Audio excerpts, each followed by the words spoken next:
सन्माननीय तुकाराम मुंडे साहेब, मी सध्या उभा आहे दिघोळ गावाच्या शिवारामध्ये। ही फॉरेस्टची जागा आहे आणि इथं 50 गोण्या जनावरांच्या चरबीपासून बनवलेली पावडर जी दुधामध्ये मिक्स केली जाते ती मागच्या 2 दिवसापूर्वी कोणीतरी टाकून गेलंय।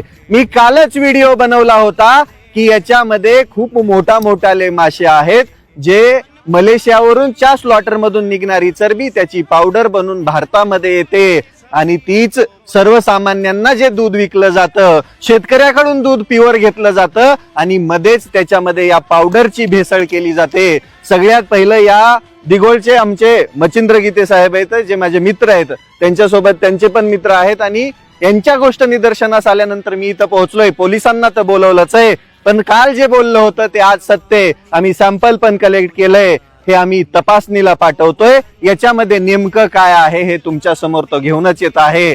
त्याच समवेत आम्ही याचा गुन्हा दाखल करून याच्या आरोपीपर्यंत लवकरच पोहोचू आणि सर्वसामान्यांच्या आरोग्यासोबत खेळणाऱ्या त्या प्रत्येक भिकार चोटाला आम्ही धडा शिकवण्याचं काम करू। त्याच समवेत इथून पुढे भेसळ करणाऱ्याच्या ढुंगणावरती रट्टे द्यायची तयारी ठेवा, कारण की हे म्हणजे आपल्याला कॅन्सर सारखे आजार जडवणारे हे भिकारचोट लोक यांच्यामुळेच आपल्या शरीरावरती परिणाम झालेत। ही जी पावडर आहे तर तुम्ही उभा पण राहू शकत नाही, याचा वास पण घेऊ शकत नाही, कारण की ही पावडरच बनते जनावरांच्या चरबीपासून। तीच चरबी जी कोणी खात पण नाही, त्या चरबीपासून तेच दुधात मिक्स केलं जातं, त्याची फॅट वाढवली जाते आणि पुढे दूध तुमच्यापर्यंत पोहोच। सन्माननीय तुकाराम मुंडे साहेबांच्या धाकाने भिकारचोट, भेसळखोर, दलिंदर आजपर्यंत सर्वसामान्यांच्या आरोग्यासोबत खेळणारी ही मंडळी अगदी धाबेदन आणलेत आणि बॅगा उचलायला लागलेत आणि कुठं बी फेकायला लागलेत।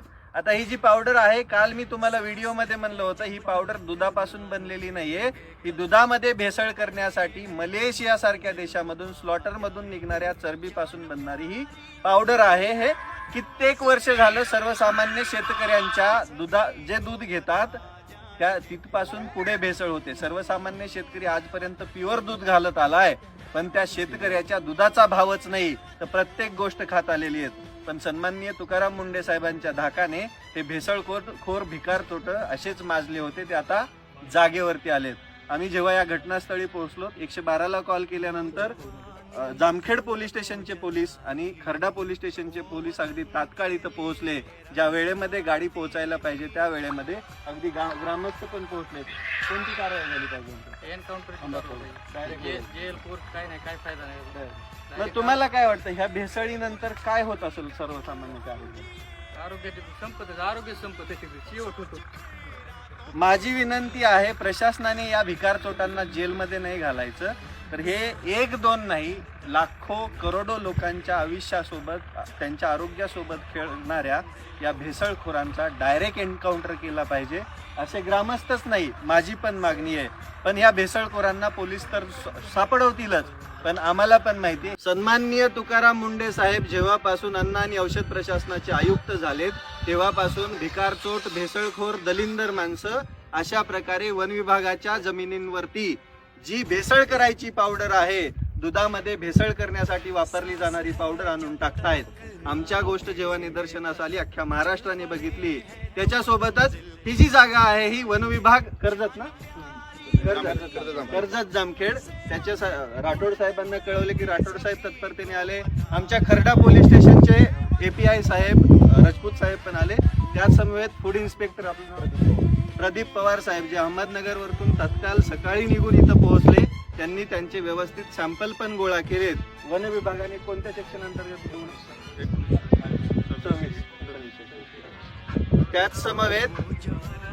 त्याच समवेत हा गुन्हा दाखल होऊन साहेबांनी आश्वासन दिले की आम्ही योग्य तपास करून हे जे कोणी टाकलंय त्या आरोपीपर्यंत लवकरात लवकर पोहोचू।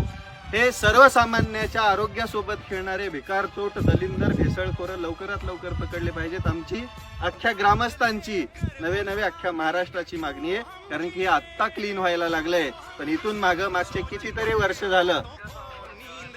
वर्ष झालं की हे प्रकार चालू आहेत आणि सर्वसामान्यांच्या आरोग्यासोबत खेळायचं चालू आहे। पण कारवाई 100%। ही पावडर जी आहे ही दूधजन्य पावडर नाही, ही बनलेली आहे जनावरांच्या चरबीपासून। त्याचं प्रूफ म्हणजे त्या आळ्या त्या आळ्या फक्त आणि फक्त हाडकांमध्ये होतात, मांसामध्ये होतात, दुसऱ्या कशातच होत नाही. काल म्हणल्याप्रमाणे आमच्या भूम तालुक्यातले 3 भिकार चोटा आहेत जे अख्ख्या भूम तालुक्याला ही पावडर पुरवत होते. त्यांची नावं आणि त्यांचे पुरावे अगदी फोटो सहित प्रसारित करणार आहे. पण ही जी पावडर कोणी टाकली आहे, पोलिसांचं कर्तव्य आहे ते 100% पार पाडणार. FIR दाखल होतोच आहे.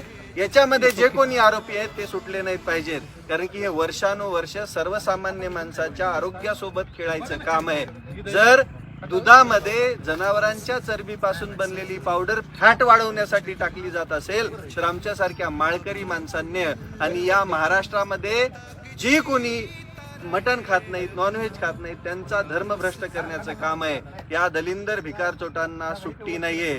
ज्याने कोणी हे कृत्य केले असेल आणि जे आतापर्यंत दुधामध्ये भेसळ करायचं काम करत असतील त्या प्रत्येकाला एक्सपोज करायचं काम आम्ही करणार आहोत. याच्यामध्ये FDA सोबत महाराष्ट्र पोलीस कारवाई करतच आहेत. लवकरच आरोपीपर्यंत